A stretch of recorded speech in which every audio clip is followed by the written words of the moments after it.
Long ago, in the ancient sands, the city of Iram stood as a testament to human ambition. Massive stone towers scraped the very heavens, casting long shadows over emerald gardens that stretched between marble columns.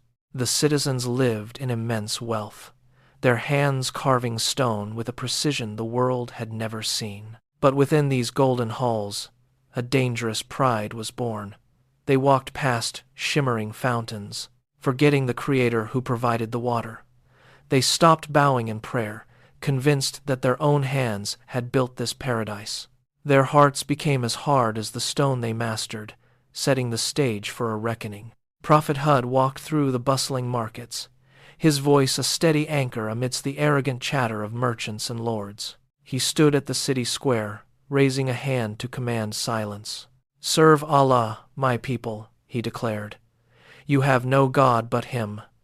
You do nothing but fabricate lies." The crowd paused, a flicker of uncertainty crossing their faces before they erupted into mocking laughter. They turned their backs, retreating to their luxuries.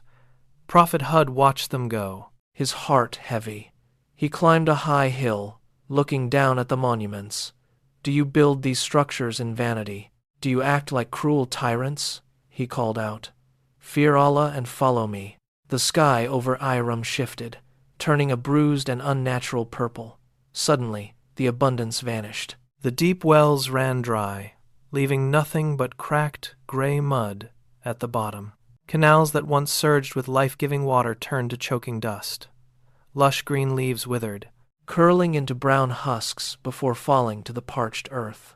Prophet Hud stood in the center of the dying city, his voice raspy from the heat. "Seek forgiveness of your Lord," he pleaded. "Turn to Him in repentance, and He will send you abundant rain." But the people only clutched their gold tighter, their eyes fixed on the empty horizon. Then, the horizon turned a terrifying shade of black. A massive swirling cloud rolled across the desert, blotting out the sun and plunging Iram into premature night. The people pointed at the sky, shouting with joy, believing their rain had finally come. Their pride blinded them until the first gust hit. It was not rain. A ferocious, howling wind ripped through the streets with the force of 1,000 hammers. For 8 days and 7 nights, the gale screamed. It tore the massive roofs from the monuments as if they were leaves. It shattered the tall, proud columns into fine white dust. Trees were uprooted, their mangled roots clawing at the air like dying fingers. The screams of the arrogant were drowned out by the roar of the atmosphere. The grand city of Iram, the crown of the desert, began to vanish under the relentless force of the storm. Stone by stone, tower by tower, the civilization was ground into the sand. The wind did not tire. It searched every corner, every cellar, and every hall, erasing the memory of those who thought themselves gods.